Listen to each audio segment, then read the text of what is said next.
Hello, welcome to the I Can Enjoy YouTube channel. My name's Stephen Green. I kind of got the idea for this video from an old school friend of mine who I was messaging with on WhatsApp. And he just asked me quite a profound question out of the blue, which was, what motivates you basically to do ultra running? And it kind of got me thinking, what does motivate me to do this? And running is just my thing, and it's not for everybody. So anything I'm sort of talking about now, it's just in general terms. It's not specific to make you want to be an ultra runner, because it's not for everybody. You could be cycling, fishing, photography. You could be into any of those things. It's just, for me, that's kind of what I fell into. But it kind of has the same principles of anything. When you kind of get in your late 20s, early 30s, whenever, and you start having a family, settling down, buying houses, you kind of get swept along by the expectations of life and work, and you work most of the day and you come home and your family life is home and your kids, and you kind of get caught up in this whirlwind of everything that's going on around you. And I would imagine a lot of people in their 30s, 40s, 50s, before they know it, they kind of realize that they've been caught up in it. And that's kind of what happened to me, and probably what happens to most people, in terms of, you focus on your job, you want to climb the career ladder, you're super hyper focused on family and things like that, and you kind of forget about yourself. Not to be selfish, it's just kind of what happens. So I was always enjoyed going to the mountains, once every couple of months, do a mountain hike, and really enjoyed it. And you kind of come back feeling great. And for me, I started to think, about lifestyles. Your life, you design your life around your job and your family, and what your family members are doing, what your kids are doing, and you kind of always end up with yourself on the back burner. I know for sure my wife, she puts everybody first, to her own detriment, because she's just such a kind person and she's such a giving person, that almost to her own detriment, she's sacrificing for everybody else. And I think that it's very noble, but at the end of the day, it's important to look after yourself and to get yourself happy, and then everybody around you is happy because you're happy. If you are the kind of person that is happy to give yourself up and that makes you happy, that's great. But if you're somebody who does that, and then you harbor a little bit of resentment, and then it festers, and you start to feel regret about things, then that's no good. So for me, I'll be honest, I was a little bit like that. I was kind of like, I am very selfish. I'm not going to lie about that. And I've been working on that.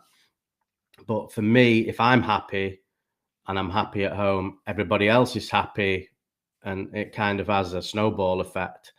So for me, I just stumbled into the running, and then that became ultra running. But the way that went was because I kind of have a like an addictive personality, where when I go into something, I'm looking at what's the most maximum thing I can do in that genre. So if it's the mountains, it's the big mountains. If it's running, it's ultra running. If it was cycling, it was 100-kilometer cycles. I was always looking, how can I make this as big as it can be? And that's just my personality. That's what kind of makes me tick, if you like. And in terms of what motivates me, going back to the original question, I think what I didn't know motivates me at the time, but what I do know now is that the lifestyle complete that it becomes once you say you start to have to train to run in 50-mile, 100-mile races, you have to be full time. You have to be the training has to be part of every day, which really worked for me.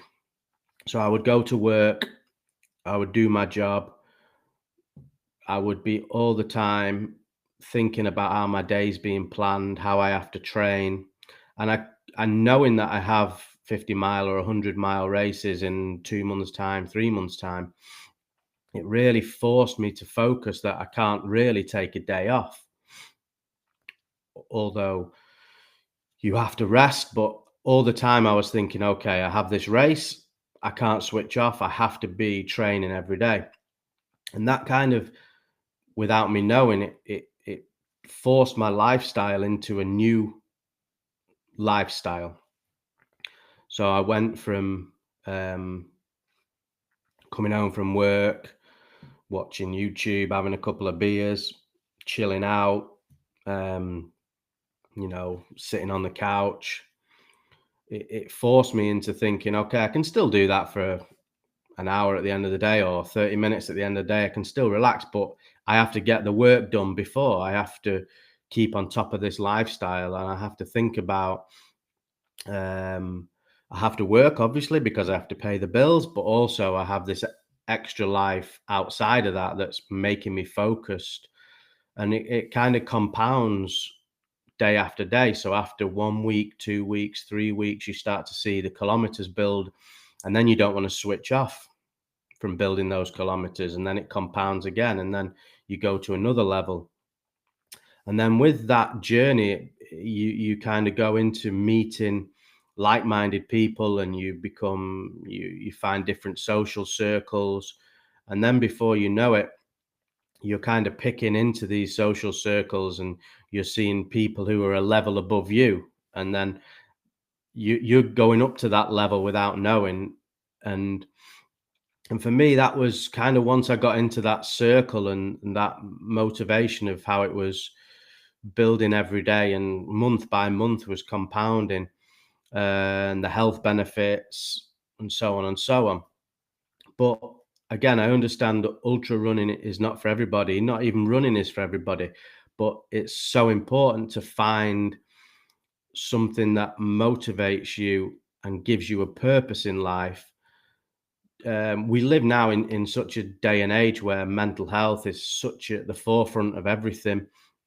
Social media, every day where you're looking at people who gloss this social media presence, and everything looks amazing, everything looks great, and people look at that and think, well, why haven't I got that? What am I not doing? I'm going to work every day. But at the end of the day, that's glossed up. That's produced, and it's not the reality. But once you find the reality of what your purpose is, it may be photography, maybe art, maybe writing, maybe running, maybe fishing. It could be anything. And once you go all in on it, and you're passionate about it, and you make it your secondary focus after your job, everybody has to work. That's a given.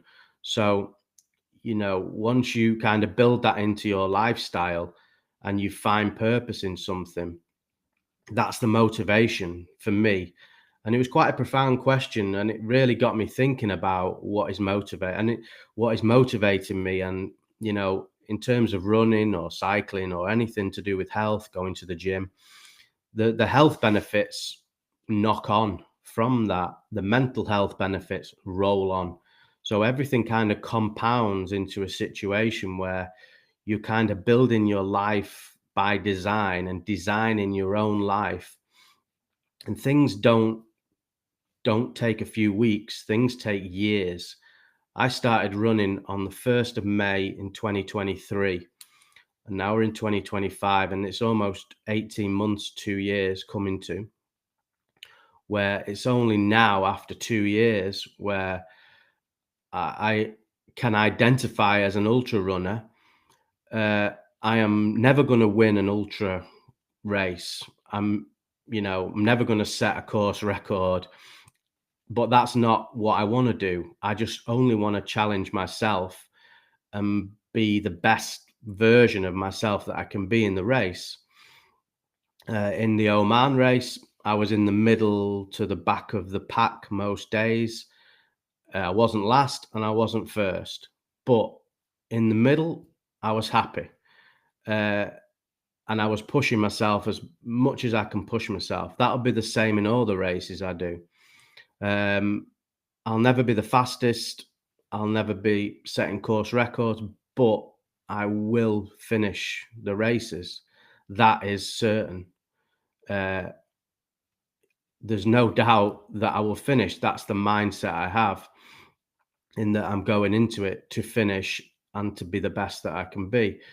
Now, in terms of anything that you think about doing in terms of photography, cycling, don't aim to be, to be setting records. Just aim at the start to be building your lifestyle around what you're passionate about, and not worrying about anybody else, not worrying about how fast people run, not worrying about what camera this photographer has, or gear or anything like that. Just worry about changing your lifestyle and building it around whatever you're passionate about, and it will compound. It won't be weeks or months, but in a year, 2 years, then it will start, without you knowing, it'll just be what you do. And the knock-on effects in terms of, for me, in terms of diet, alcohol, sleep, everything I kind of think about now is around running and my upcoming races. And I'm all the time, I'm thinking, okay, if I eat this McDonald's, is this going to be detrimental to my training? If I eat a Big Mac and 2 hamburgers for my lunch, how am I going to feel when I'm running later? Well, I'm probably going to feel pretty shit. So it makes me think not to do it. So the same with alcohol. In my 20s and 30s, working in the construction industry, it was just a given, and it was part of the culture that you work hard in the day, you go to the pub, you have a couple of pints, you go home, you have a glass of wine, you eat your tea, and you rinse and repeat the next day. No matter what anybody says about alcohol, and nobody on earth loves a cold beer more than me. There's absolutely no doubt about that. But now I'm thinking, okay, if I take a couple of beers on a Friday night, how's that going to impact my Saturday morning run? Well, it's going to be detrimental to it. Now, I'm not sitting here as some guy who's teetotal, far from it. But it makes me think now, how do I use alcohol as a social tool? I want to go out with my wife, have a couple of glasses of wine, have a couple of beers, no problem. But once you have a lifestyle where you have goals, it just makes you think a little bit more. Should I have this 4th pint of beer on Saturday night when I've got a long run tomorrow? And it just it works for me, that it just tempers my not bad things, but tempers my little luxuries in life just a little bit, that it benefits me in the long term. I'm still going to have a beer, I'm still going to have a glass of wine, but as opposed to like how I was in my 20s and 30s, when I didn't really have goals that I was working towards, I was kind of just open-ended. I've worked really hard today. I've done 10 hours. It's a physical job. I'm going to have a couple of beers to unwind. That was fine. There was no repercussions. I got up the next day, did the job the same again. Friday night came, you have a couple more beers because it's Friday, and you get up on Saturday and you're doing the family things, or you whatever you're doing, and everybody falls into that trap. and it's it's not the end of the world, but it just makes you think in the long term, what age is it going to catch up to you? Is it going to be sort of 63, 55, 70? It's going to catch up one day, your lifestyle. So for me, I'm not sitting here preaching to anybody about how to live your life or what to do with it. Some people are career driven, some people are not, but I think for me and my motivation for what I do, it's it's really been purposeful to find that one thing that I'm passionate about, but it also has all these compounding effects health wise and just making me think a little bit about lifestyle choices. And if you're like me with a little bit of an addictive personality where, you enjoy a few beers, you enjoy nice food, you kind of, nobody again loves a Big Mac more than me. And I still will, in an emergency when I'm starving, I will still have a Big Mac. But it just makes me think a little bit now is how am I going to feel later after I've eaten something like that? Am I better off waiting and having a tuna salad when I get home? That's just kind of how I'm thinking a little bit now. So going back to the original point of this video is what is my motivation for it? It's just improved my lifestyle a little bit. And I wouldn't want to go back to kind of not having the goals or the races booked, because then I would just kind of lose focus and I would feel like I was just kind of drifting through the sort of 9 to 5, then the house, the life in the house at night, and so on. So it was really got me thinking, and in terms of when you get into your kind of 40s, I don't know if it's a midlife crisis or what you want to call it, or whether it's kind of like a coming of age, or you just start to think a little bit with a little bit more maturity about things, and when you're in your 20s, you 20s and 30s or whatever, and you go out, you wake up the next day, usually you're feeling great. For me in my 40s, if I kind of do that now, I'm not feeling great, and it kind of might take me 2 or 3 days to recover from something. And I'm thinking, do I really want to lose a weekend just for going out on a Friday night? Um, so yeah, it's interesting. Um, I don't know if you can how you can compare it to uh, other things in life in terms of if you're career driven, or if you're happy in your career, or if you're still trying to climb that career ladder and you don't have time for things outside of work. Um, so yeah, I'm just going to drink my coffee because I'm a little bit dry in the throat while I just have a little think. 18 minutes.